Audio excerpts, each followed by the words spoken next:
Hola, vamos a ver la Ley 40/2015 de régimen jurídico del sector público.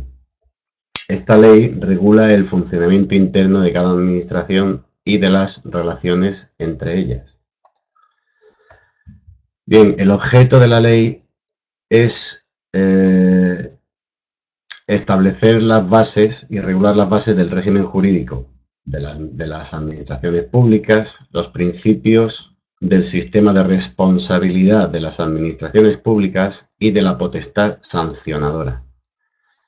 Y también regula la organización y funcionamiento de la Administración General del Estado y de su sector público institucional, que lo vamos a ver ahora. Bueno, el ámbito subjetivo que abarca esta ley es, como su propio nombre indica, el sector público, es decir, las administraciones públicas. Las administraciones públicas son la Administración General del Estado, las de las comunidades autónomas, la administración local y el sector público institucional, que son entidades de derecho público o privado, pero vinculadas a las administraciones públicas, además de las universidades. Bueno, vamos a ver esto con más detalle.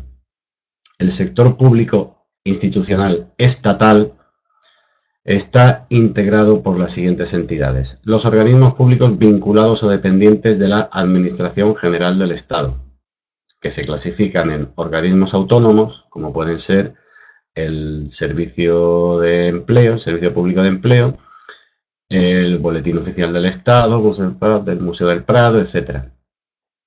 Y entidades públicas empresariales, como por ejemplo Renfe. Estos son dependientes de la Administración General del Estado. También pueden ser autoridades administrativas independientes. Aquí os pongo un ejemplo de cada uno para fijar un poquito más las ideas, ¿no? Consejo de Seguridad Nuclear, Agencia Española de Protección de Datos, por ejemplo. Las sociedades mercantiles estatales, un ejemplo de una sociedad cualquiera. Los consorcios, normalmente suelen hacerse en ciudades, para cualquier evento, obra, etc. Las fundaciones del sector público, por ejemplo, Fundación de Víctimas del Terrorismo, los fondos sin personalidad jurídica, pues Fondo de Ayuda al Desarrollo, etc.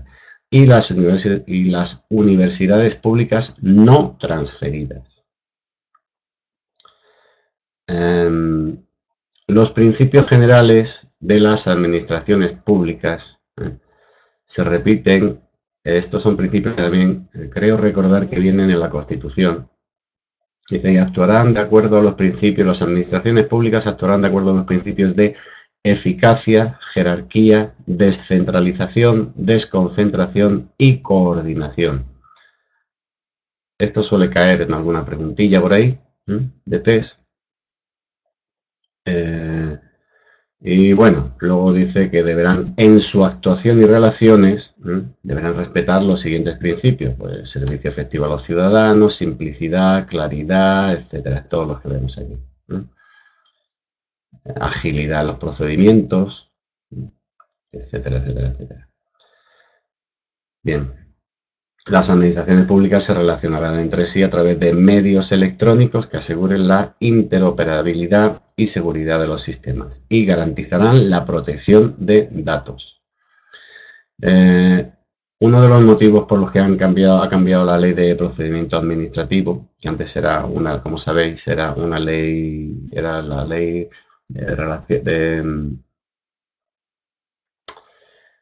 lo diré, el régimen jurídico de las administraciones públicas y del procedimiento administrativo común, pues se ha separado régimen jurídico por un lado y procedimiento administrativo común por otro.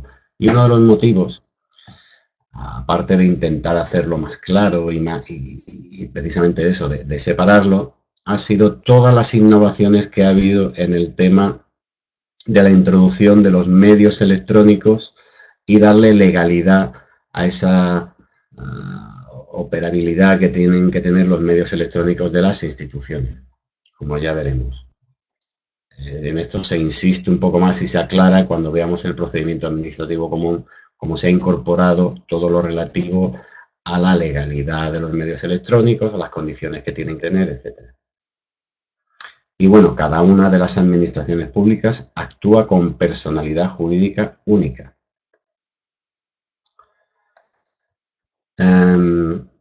Órganos administrativos, pues tendrá la consideración de órganos administrativos aquellas que tengan efectos jurídicos frente a terceros o cuya actuación tenga carácter preferido, tenga carácter obligatorio. La creación de cualquier órgano administrativo exigirá al menos los requisitos de que esté integrado en la administración pública, y su dependencia jerárquica tendrá que estar perfectamente determinado, tendrán que estar determinadas su función y competencia y tendrá que tener una dotación de créditos. Importante, no podrán crearse nuevos órganos que supongan duplicación de otros ya existentes. Presta atención, en la misma administración pública.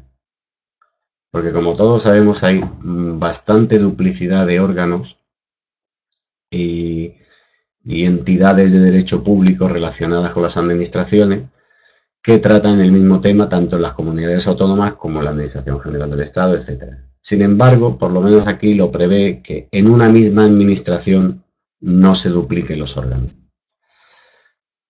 Bien, los órganos administrativos podrán dirigir las actividades de sus órganos jerárquicamente dependientes mediante instrucciones y órdenes de servicio.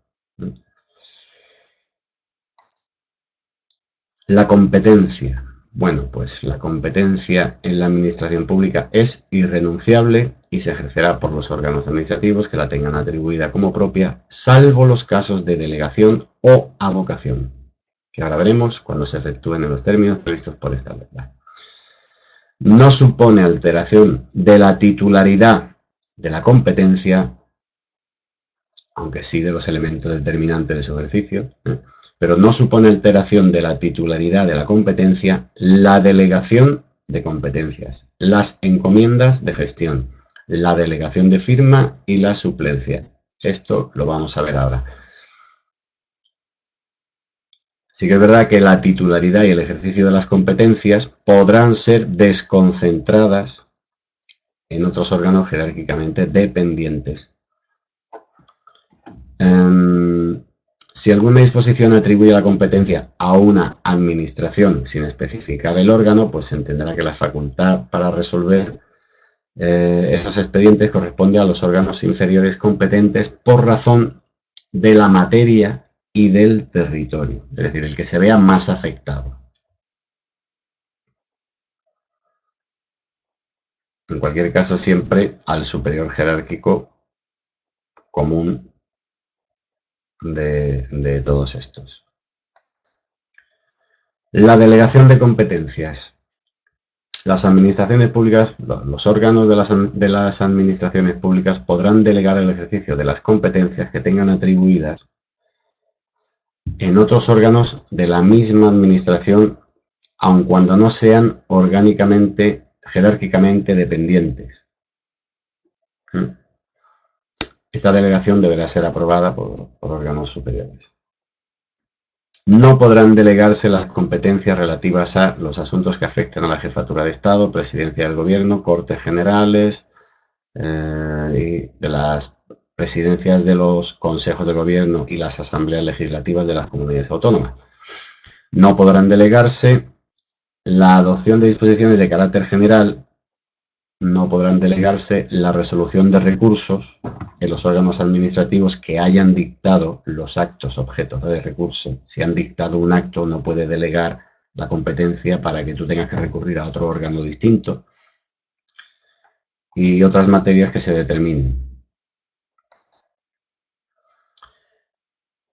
Esta delegación de competencia o su revocación deberán publicarse en el boletín del Estado o en el boletín que corresponda. Las resoluciones administrativas que se adopten por delegación indicarán expresamente esta circunstancia y se considerarán dictadas por el órgano delegante. Y no podrán delegarse las competencias que se ejerzan a su vez por delegación. Sería una delegación de delegación. Eso no se puede hacer. Y tampoco podrá delegarse, pues una vez que un organismo haya emitido un informe o un dictamen.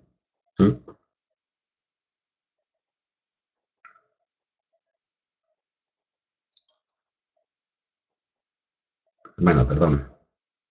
Vamos a leerlo literalmente para no llevar a confusión.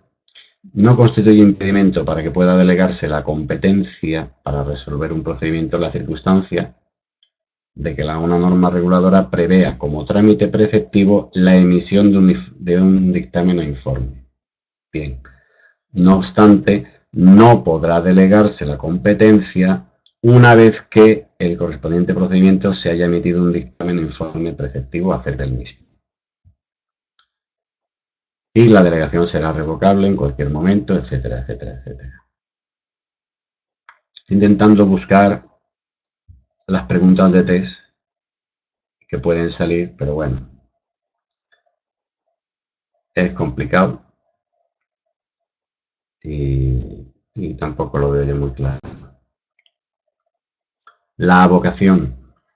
Cuando un órgano administrativo superior decide hacerse cargo de un asunto a fin de resolverlo. Esto se da a partir de la comprobación de que ese asunto en cuestión no avanza en la resolución. Es decir, la avocación es cuando un órgano superior se hace cargo de un asunto para resolverlo.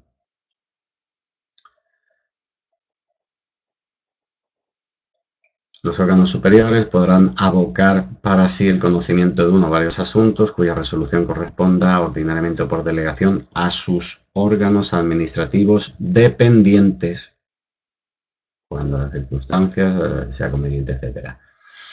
En los supuestos de delegación de competencias, si hay competencias delegadas en órganos no dependientes jerárquicamente, el conocimiento del asunto podrá ser avocado únicamente por el órgano delegante. En todo caso, esa avocación deberá ser notificada a los interesados en el procedimiento. Y contra este acuerdo de avocación no habrá recurso. Bien, pues hemos visto la avocación, cuando un órgano superior decide hacerse cargo de un asunto y se lo quita al órgano inferior. Las encomiendas de gestión son la realización de actividades de carácter material o técnico de la competencia de órganos administrativos o de las entidades de derecho público, que puede ser encomendada a otros órganos, pero tiene que ser de la misma administración y en caso de que sea de distinta administración, bueno, vamos a seguir, de la misma o distinta administración, siempre que entre sus competencias estén esas actividades. Lógicamente no puede hacer encomiendas de gestión de competencias que no le correspondan. Y por razones de eficacia y normalmente es cuando no poseen los medios técnicos para su desempeño. Las encomiendas de gestión no podrán tener por objeto prestaciones propias de los contratos regulados, es decir, no podrán tener por objeto contratos del sector público. Y la encomienda de gestión ya hemos visto que no supone cesión de la titularidad de la competencia. Cuando esta encomienda de gestión se realice entre órganos pertenecientes en la misma administración, deberá formalizarse tal y como establezca su propia normativa o por un acuerdo expreso entre ellos y publicada. Pero si es entre distintas administraciones, era aquí donde yo quería llegar. Si esta encomienda de gestión se realiza entre distintas administraciones, se formalizará mediante el correspondiente convenio entre ellas y también será publicada. Como vemos, la diferencia está en que por la propia normativa de la administración, incluso por un acuerdo, si son órganos de la misma administración, llegan a un acuerdo y se puede realizar la encomienda de gestión. Pero si son de distintas administraciones, deben haber firmado el correspondiente convenio. Convenio de colaboración.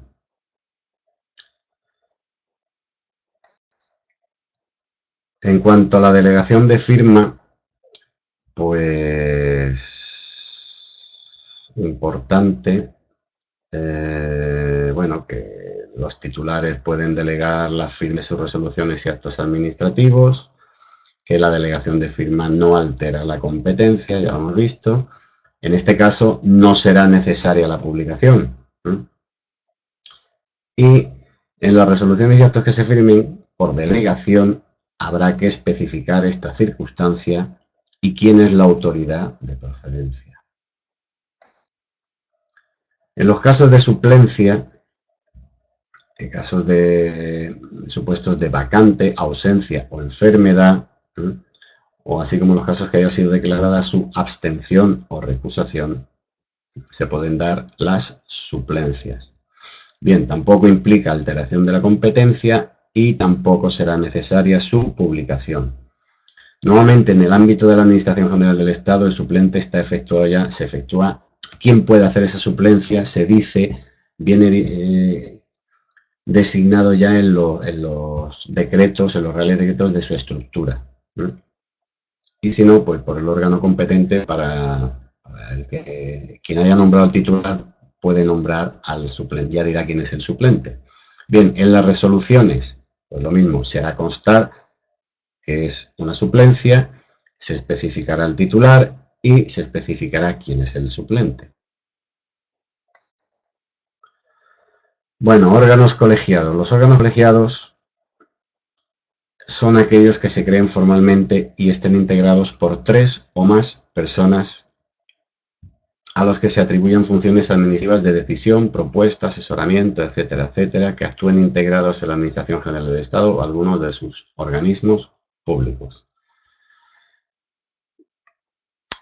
Vamos a seguir. Por su composición pueden ser interministeriales o órganos colegiados ministeriales, si son de un solo ministerio. Quedarán integrados en la administración pública que corresponda. ¿A qué quería yo llegar? Aunque sin participar en la estructura jerárquica de esta. Normalmente estos órganos colegiados no participan en la estructura jerárquica, salvo que así se establezcan sus normas de creación o salvo que sus funciones sean esas, sean auxiliar o aconsejar y dependan del titular de un departamento.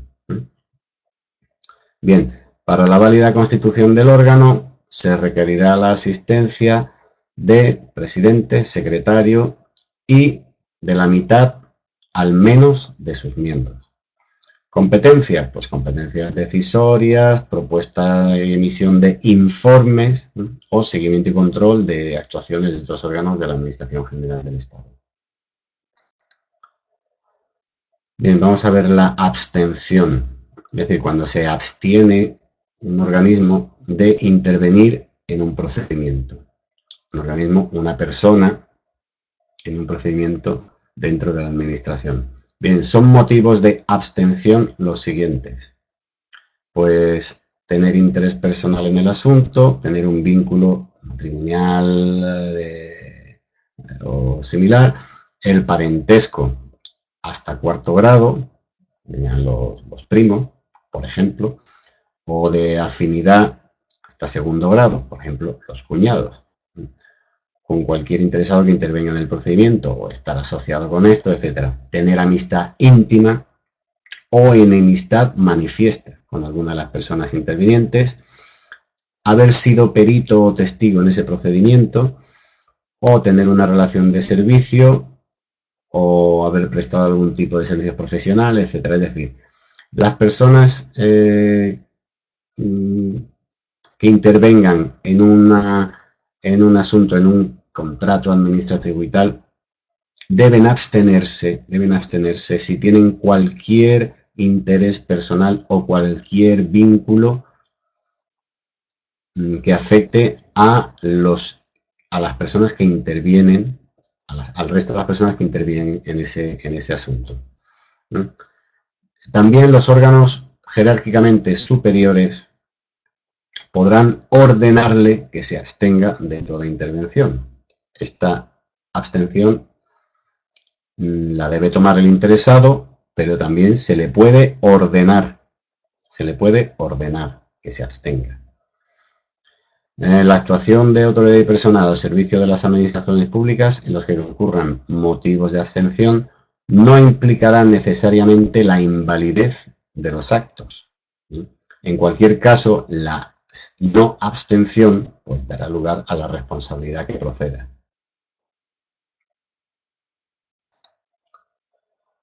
Y por otro lado tenemos también la recusación. La recusación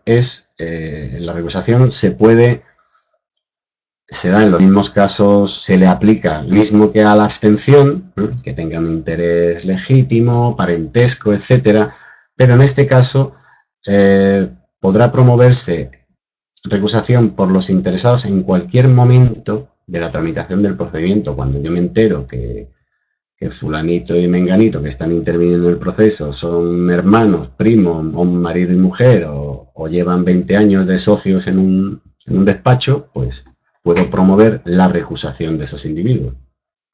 Esta recusación se planteará por escrito.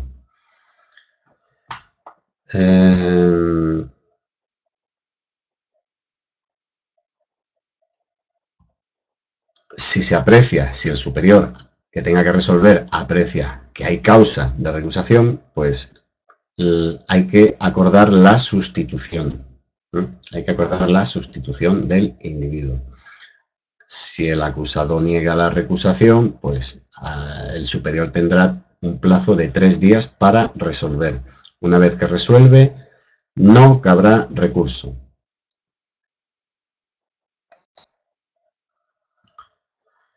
Bien, los principios de la potestad sancionadora de la administración. Bueno, pues volvemos otra vez con principios de derecho. Y bueno,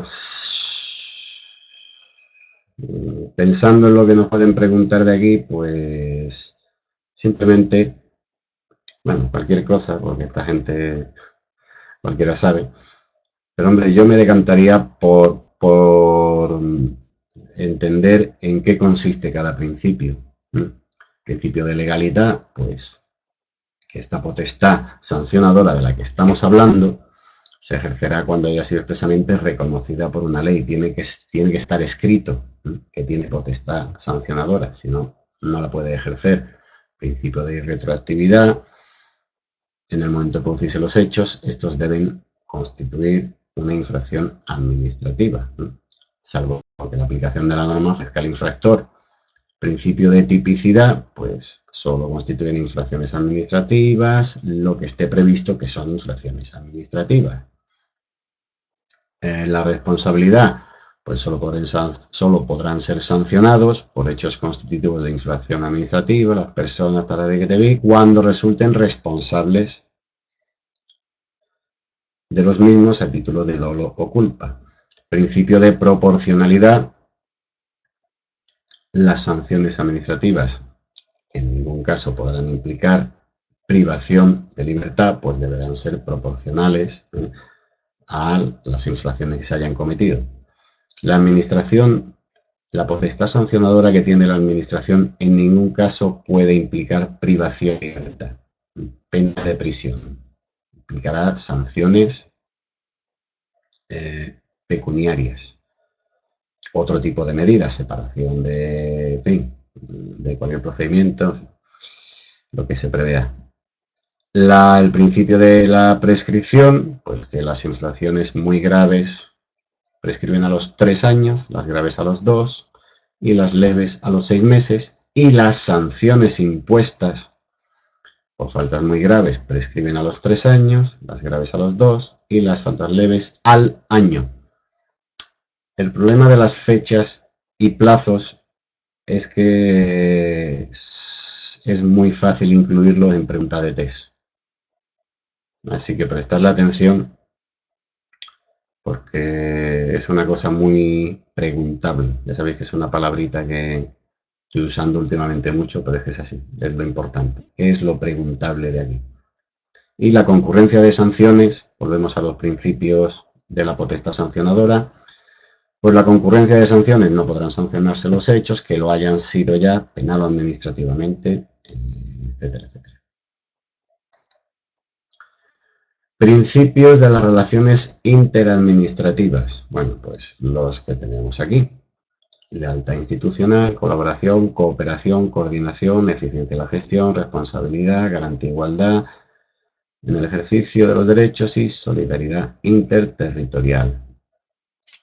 De aquí a destacar, pues por ejemplo, la colaboración entendido como el deber de actuar con el resto de las administraciones públicas. La colaboración es un deber,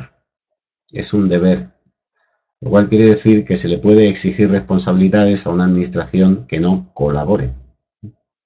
Esto yo creo que es lo más significativo de los principios de las relaciones interadministrativas. Bien, ya sabéis que la Administración General del Estado ejecuta la política administrativa del gobierno, actúa con personalidad jurídica una, etc. Y sabemos que se divide en una organización central, una organización territorial y una organización exterior. La organización central de la Administración General del Estado está compuesta por órganos superiores y órganos directivos. Los órganos superiores son los ministros y los secretarios de Estado. Este cuadro sí que es muy sospechoso de ser preguntable. De aquí caben muchas preguntitas. Es importante, es importante. Bueno, pues ya hemos dicho, la Administración Central se divide en órganos superiores, órganos directivos, órganos superiores, ministro y secretario de Estado. Órganos directivos, pues estos rangos o niveles funcionariales, que son subsecretarios y secretarios generales. Por debajo, secretarios generales técnicos y directores generales. Aquí estarían englobados director general de Guardia Civil, director general de la Policía Nacional. Y por debajo, los subdirectores generales. Estos son los órganos directivos de la Administración Central. En cuanto a la organización territorial, pues territorial o periférico, tenemos al delegado y al subdelegado del gobierno, subdelegado o director insular, en el caso de las islas. Y en el exterior, pues embajadores y representantes permanentes. Todos los que están aquí incluidos en esta línea, en esta banda azul, tienen la consideración administrativa de altos cargos. Todos estos son altos cargos. Es decir, por encima de subdirectores generales y por encima del subdelegado del gobierno, todos de aquí para arriba tienen la consideración de alto cargo. Cuando hablamos de los altos cargos de la administración, pues nos estamos refiriendo a estos señores o señoras. Los ministerios, la estructura de los ministerios, pues hemos visto los cargos y aquí vemos, bueno, pues los altos cargos, los órganos superiores, ministro y secretario de Estado. Luego tenemos los subsecretarios, la subsecretaría y secretaría generales, como órganos, hemos dicho órganos directivos, subsecretarios y secretarios generales. Por debajo, pues ya tenemos los directores generales, la secretaria general técnico. ¿Listo? Y ya pues cada una de estos organismos se subdivide en varias direcciones generales o, aunque no tenga el nombre de dirección general, tiene la consideración, el nivel, el rango de dirección general. Puede que no se llame dirección general de, pero puede tener la consideración de dirección general. Bueno, pues aquí vemos cómo se estructurarían los ministerios. Por encima, el ministro tiene que tener un gabinete, un consejo asesor y el secretario de Estado que ejerce como si fuera el viceministro, digamos. Por eso estos dos son los órganos superiores, el ministro y el secretario de Estado. Por debajo, subsecretario y secretario general, y por debajo, directores generales y secretario general técnico.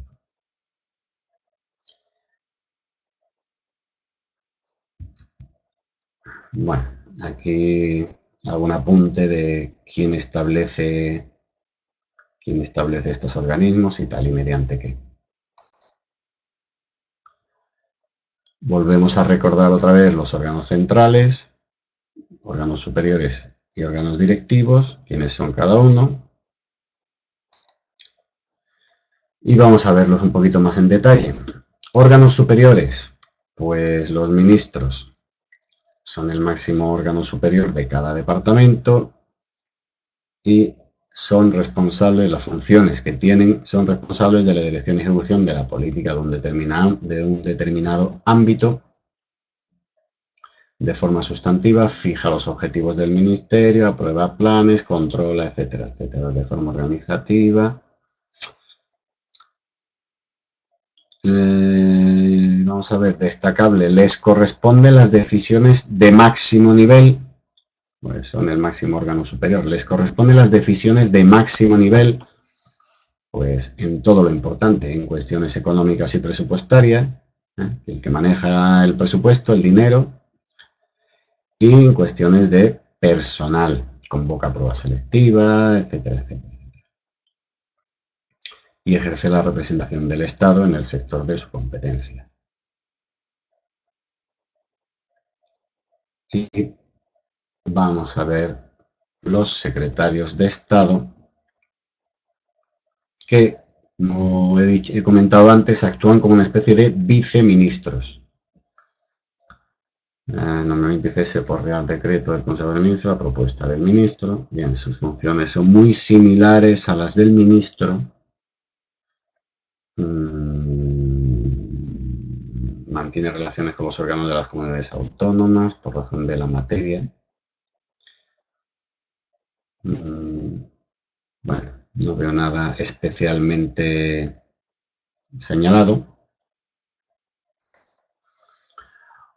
Luego los órganos directivos, subsecretarios y secretarios generales. Los subsecretarios son órganos de obligada existencia, integrándose uno en cada ministerio. Su nombramiento es libre mediante Real Decreto del Consejo de Ministros a propuesta del ministro, pero es un funcionario. Tiene que ser, los subsecretarios tienen que ser funcionarios. Ostenta la representación ordinaria del ministerio. El subsecretario ostenta la representación ordinaria del ministerio. Esto puede ser significativo. El jefe superior de todo el personal es el jefe superior de todo el personal del departamento, es el responsable de medios económicos, etcétera, etcétera. El secretario general son órganos que aparecen de forma excepcional, aunque yo no sé si hay algún ministerio que no tenga secretarías generales, lo dudo mucho. Pero bueno, en teoría son órganos que aparecen de forma excepcional, al contrario, por ejemplo, que los subsecretarios son órganos de obligada existencia. Y se surgen para afrontar la gestión de ámbitos de acción especialmente amplios o complejos. También tiene la misma categoría de subsecretario, su nombramiento estabilitario. Secretario general técnico, por debajo ya tenemos secretario general técnico y director general. Secretario general técnico, que también tiene que ser funcionario de carrera, dependen directamente del subsecretario. Secretario general técnico depende directamente del subsecretario, también son funcionarios de carrera. Y los directores generales, bueno, las direcciones generales son los órganos básicos e imprescindibles en todos los ministerios. Y son funcionarios también, tienen que ser funcionarios, no pueden ser políticos elegidos, tienen que ser funcionarios. Y ya los subdirectores generales, pues por debajo de estos dos, también tienen que ser funcionarios. Bueno, los órganos territoriales, tenemos delegado del gobierno, subdelegado y director insular, como hemos visto. Los delegados del gobierno tienen la categoría, el rango de subsecretario. Esto es importante. La delegación de gobierno es el órgano que dirige la administración del Estado en el territorio de la comunidad autónoma. Son nombrados por el decreto del Consejo de Ministros a propuesta del presidente. Es decir, el delegado del gobierno es el representante del gobierno en la comunidad autónoma. Dirige y supervisa todos los servicios de la Administración General en su territorio. Depende de la presidencia del gobierno. Realmente el presidente del gobierno es el que lo ha nombrado, pero está adscrito orgánicamente al Ministerio de Administraciones Públicas, porque sus relaciones con las administraciones públicas de las comunidades autónomas. Es el que nombra a los subdelegados del gobierno y a los directores insulares, de entre funcionarios. Estos dos tienen que ser funcionarios. Importante, garantiza la seguridad ciudadana a través de los subdelegados del gobierno de las provincias, que son los que tienen el mando, y de las fuerzas y cuerpos de seguridad del Estado, cuya jefatura corresponderá al delegado del gobierno. Como veis, esto es importante y preguntable. Cuya jefatura corresponderá al delegado del gobierno, las fuerzas y cuerpos de seguridad del Estado en la comunidad autónoma. El subdelegado del gobierno, que existe uno en cada provincia, depende del delegado del gobierno y realmente no, es el que ejerce el mando de las fuerzas y cuerpos de seguridad en su provincia. Y también puede haber directores insulares que dependen de un subdelegado si existe, depende del tipo de isla, ¿no? Entonces dice las islas de tal, bueno, aquí en estas islas existe un director insular con las funciones pues, del subdelegado del gobierno. Bueno, aquí es un cuadro para que veamos, sabéis que está el Real Decreto del Presidente del Gobierno, en la jerarquía normativa, tenemos el Real Decreto del Presidente del Gobierno y el Real Decreto del Consejo de Ministros, y luego ya los decretos ministeriales. Es simplemente para que veáis quién nombra el Real Decreto de la Presidencia del Gobierno, pues nombra a los nombra el rey a los ministros, pero a propuesta del presidente. Y el Real Decreto del Consejo de Ministros, pues por Real Decreto del Consejo de Ministros se nombra a los secretarios de Estado, subsecretarios, secretario general, delegados del gobierno, secretario general técnico y directores generales. Bueno, aquí veis quién los propone y quién es o no es funcionario. Ministro y secretario de Estado son políticos, los subsecretarios tienen que ser funcionarios, secretario general y delegado del gobierno son políticos, son cargos políticos, y todos los demás son funcionarios de carrera. Como cosa llamativa. Y bueno, de momento esto es lo más reseñable de la ley 40/2015. Así que nos vemos próximamente.